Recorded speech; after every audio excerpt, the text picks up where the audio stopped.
Go through and ask every single same question again, because although I'm sure that you guys could probably come up with new answers as we went along. Lots changed in the last 15 minutes.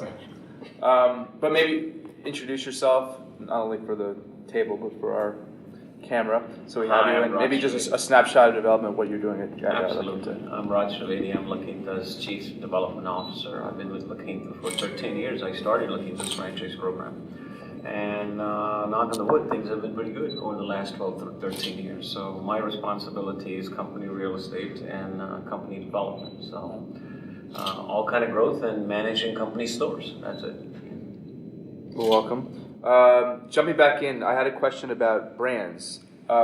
Is there a limit to how many number of brands can be successful? I mean, are we going to see more brands pop up in the mid-scale segment? Not just more brands even from your company. How many more can the segment take on? I was going to say, how many do you have? 15? That's the limit right there. Forget it. Could it be a 16th? I mean, how many is there too many, or is it can you keep when you talk about IHG pushing out a brand just for people who love the gym so much, and we talked about how exercise rooms, but they just have one that revolves around health and that kind of thing. I think concepts will continue to emerge. What will become difficult over time for the brands to reach critical mass, recognizable mass. If you look at the history of the last 10 years, very well-known companies have introduced brands. Mm-hmm. And those brands have had, obviously some due to economy and everything, but they have not been able to reach the critical mass that your client base needs, your consumer base needs for a brand to be recognized. So I think as we grow into the future, that difficulty will continue, or that difficulty will emerge even at a greater level. Mm-hmm. Obviously, people come up with new ideas, new brands will definitely emerge, or the brands will resurrect. Mm-hmm. But that's unavoidable, or that's going to continue.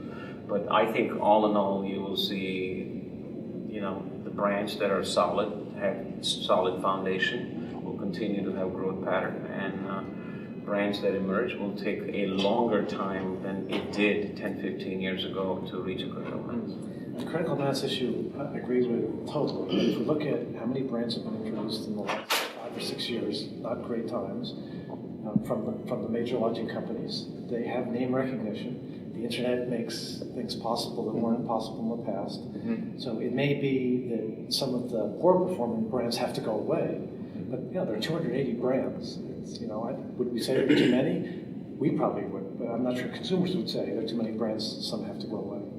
So it's a meritocracy, and the ones that can't be justified will be lost. But I don't think there's any limit to the number of new brands that can be introduced. Again, the internet makes it easy. People will find them on TripAdvisor. If they're interested in a loyalty program for Marriott introduces a new brand, it will be found. So again, I just don't think there is a limit.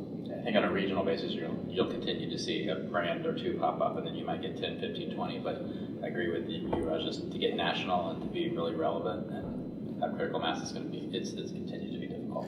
I think you may also see other trend. American brands are used to going to the other part of the world. Right. Brands from the other part of the world may come to America also. Sure.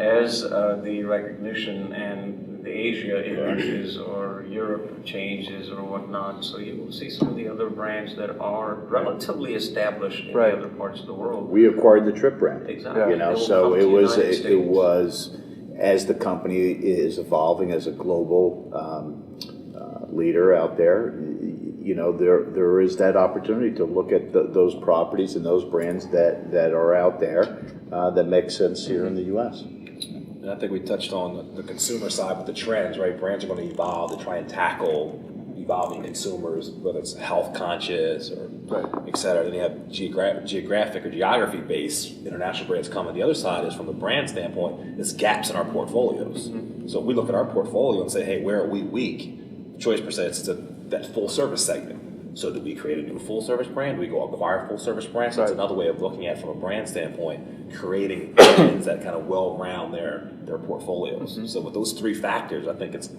inevitable that you're going to see more and more brands. There's always going to be new brands just because of the structure of our industry. And was a good comment on the internet, makes it much easier to market. And really this idea of critical mass, we've been talking critical mass for 10, 15 years. Critical mass is more in the eyes of the franchisor, having enough properties so they can make money.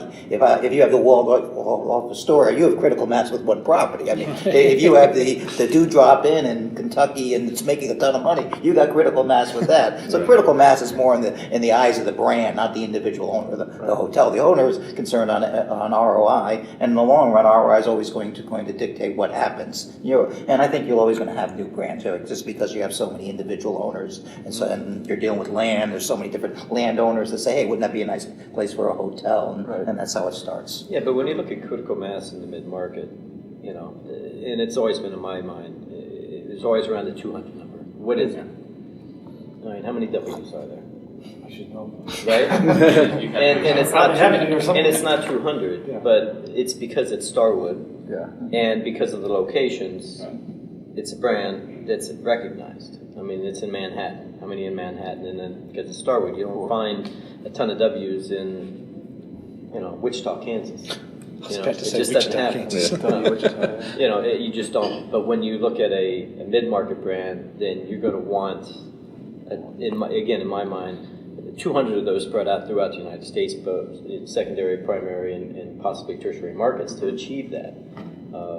Because if you're sitting there with 50 for 10 years, have you really achieved critical mass?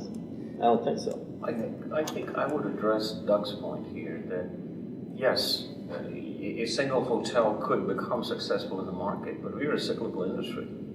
And where critical mass becomes necessary is that when you're going into a downturn and when you're competing with other well-known brands or the brands that have critical mass, regardless of market that you belong to, you would be better off if you are a part of a brand that is well recognized by consumers and well recognized by various corporations that want to come and stay at. So that's where critical mass comes into consideration. That wasn't a mid-market example, but Fairmont had 9 hotels and always came in the top 10 with unaided recall, and it wasn't part of another big system. So I think there are opportunities. I mean, some of the new brands, Aloft, doesn't have that large a scale, but has great name recognition because it has a very dedicated following. Well, it has a big brand behind it, too. So it sounds like to me, there's brands, but it's really the company behind it. It's Aloft, it's really Starwood, it's JW, but it's Marriott. So it's what's behind it that actually matters. The brand is great. You have a health gym, or a health hotel, but it's IHG behind it. So,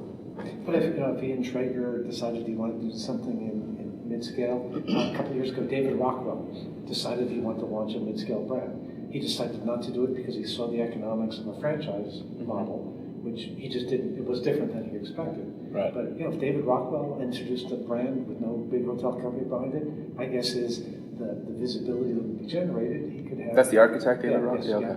He could probably have name recognition without the scale. Norman Rockwell should have done. You also have to look at the return on investment for the franchisee if we're talking franchising, because you could have 100% here, but if you want to add and you want to expand, you need to be able to buy and leverage the scale, the size of the organization to buy at a better rate than you can do on your own. So the more dots on the map, and not just dots on the map, but more rooms you have in the system, that's really important behind the scenes. It's not as visible to, I guess.